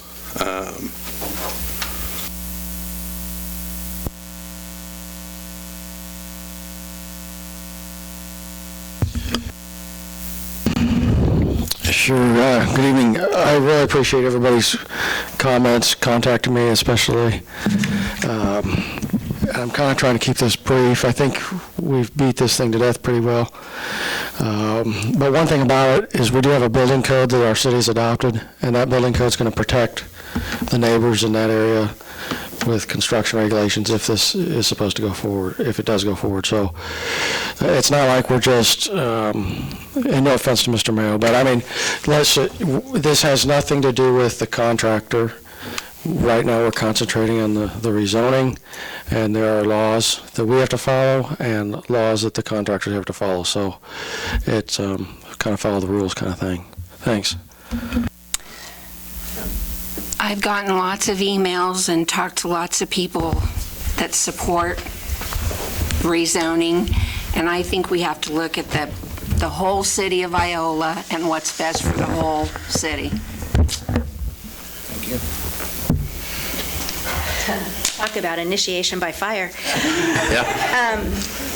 I want to tell everybody I appreciate all of their opinions and the diversity that was represented here this evening is phenomenal.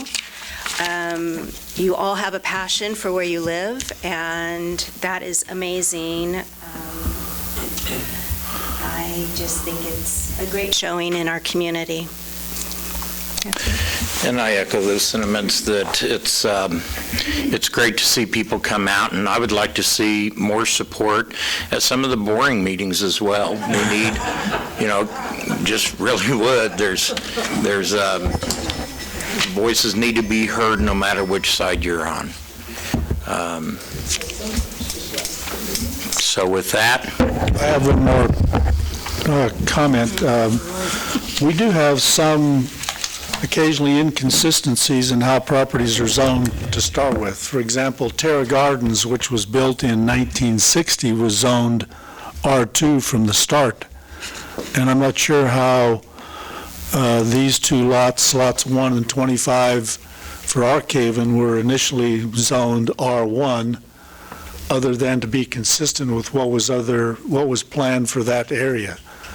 It's always difficult to rezone a property after the rest of the area is developed, even though Arkhaven was, I think, one of the first structures built in that area.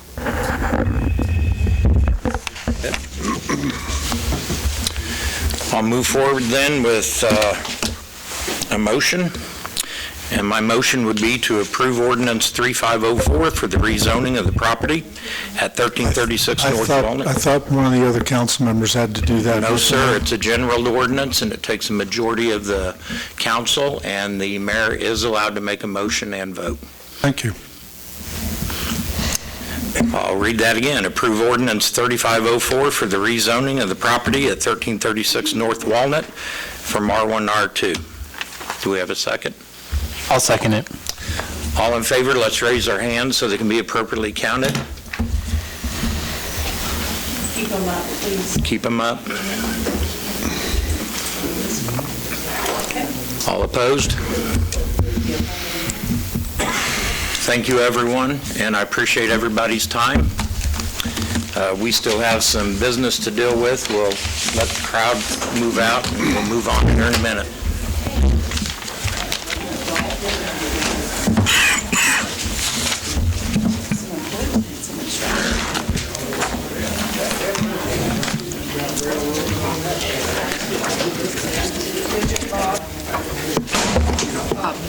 Are you going to want this back?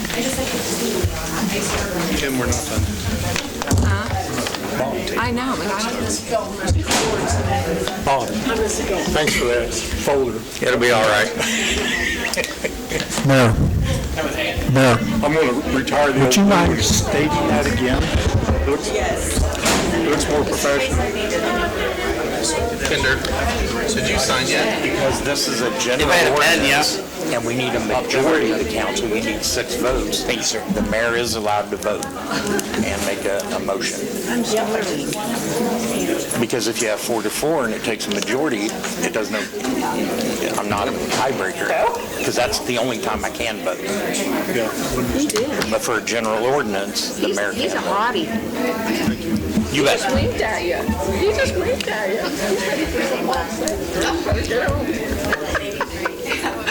Mayor, do you need me here any longer? I don't believe so. It is Valentine's Day. Yes, it is. It's also my dad's. I do a lot of divorces, but I don't need to. Thanks, Bob. Thank you. Are we? All right, we're going to continue with our meeting, so I believe we're ready for council and administrator reports.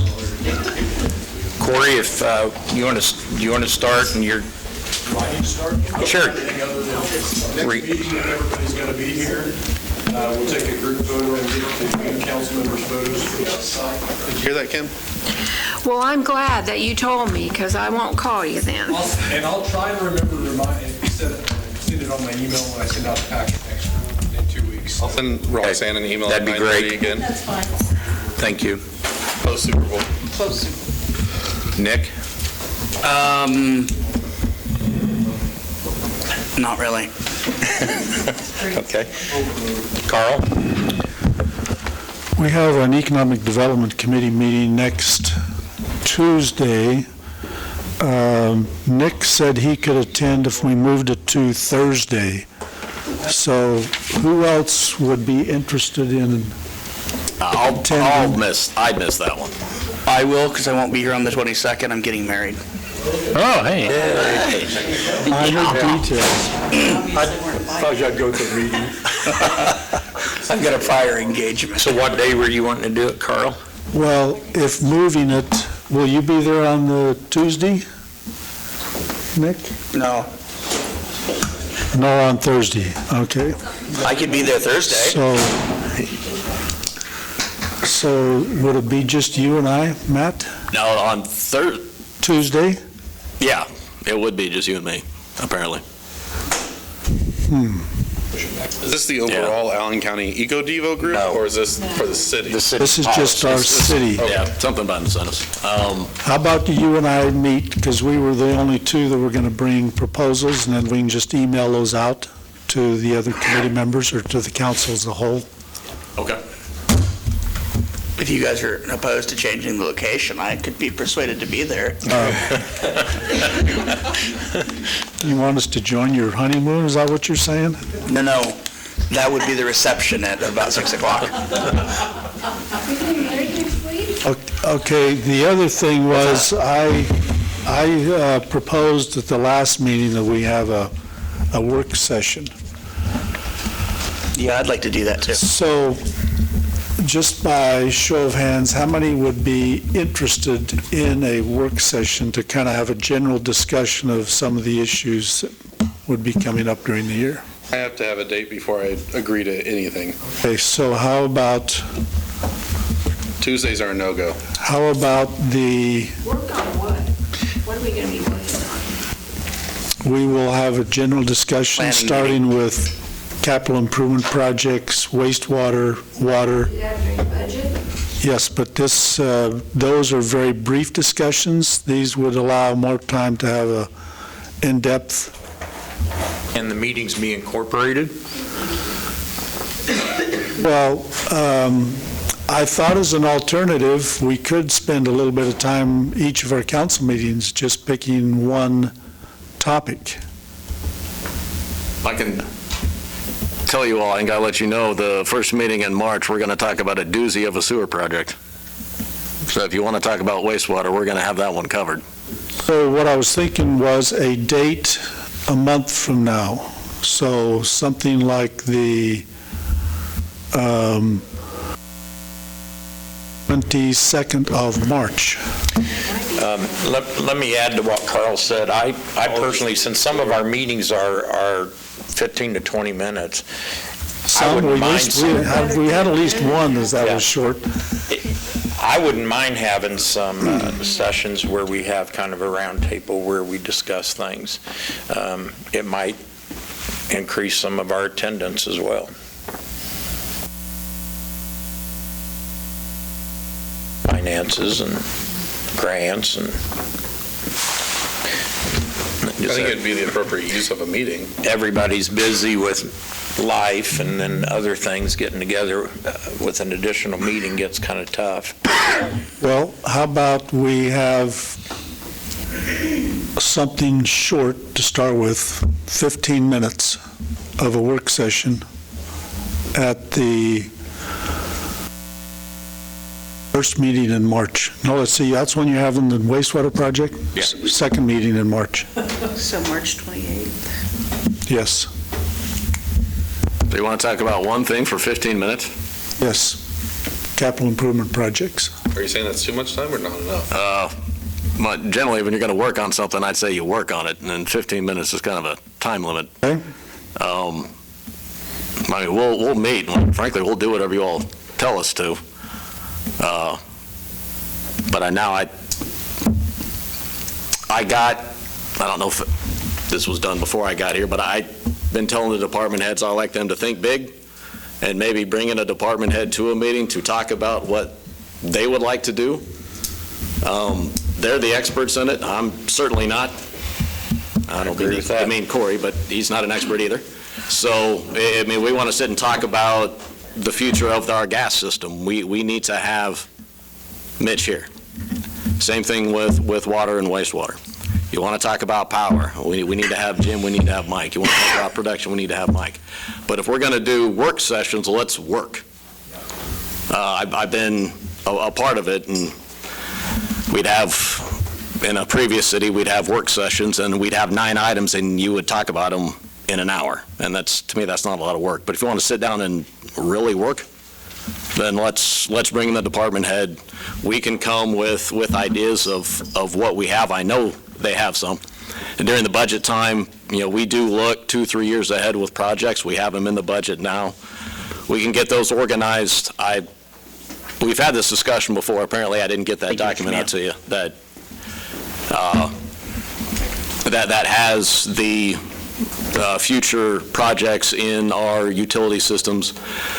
We have some utilities that are in better shape than others. The sewer system, you want to talk really big picture, the sewer system is the one that needs the most attention, the most immediate attention, and we got quote-unquote $800,000 of free money that we're going to throw right to it. So I'll just go ahead and, how about the first step in this process be the March 14th meeting when we talk about the ARPA funds. And we can do something like we do 1 meeting a month. We will pick one of the utilities, and I will get us being staffed, we will get ourselves organized, tell those guys think big, money's not an issue, what do you think needs to be done, top 2, top 3, and we can come talk to you about that kind of stuff. And then what I'm going to do is we're going to take that and we're going to put a price to it, because it's not going to be free, and then we'll talk to you all about budget. We do something like that. Now also March is the beginning of our budget process. In fact, it's already started. So, yeah. Actually, we have a staff meeting tomorrow, and I think some of the guys in that room would love to hear this. So we'll do work on our end. If you all are okay with that, first thing we'll talk about will be sewer, and we'll do that next month on the 14th. Sound good? I'm good with that. Okay. Yep. All right, thank you. I think that'll get us started. That'll be a good process. Okay. Is that it, Carl? That's it, thank you. Nick? I just have one anecdote. So I was working at home, and someone from the city came by, I noticed, and had a loader and leveled some gravel out in the alley, I think just part of routine annual maintenance, and it was great, And then the next day, my neighbor out back came up to me and thanked me for doing that. Did you say you're welcome? Yes, and then I walked away, but apparently I'm responsible for a lot more than I know about now. Yeah, all right. Anyway, that's all I have. Okay, Mark? To expand on that, I'd like to start out with the utility department heads, but also include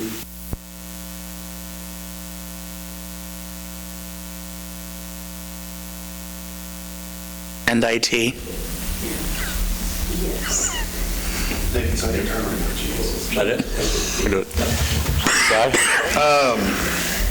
First, once again, thank you to everyone who has voiced their opinion. I mean,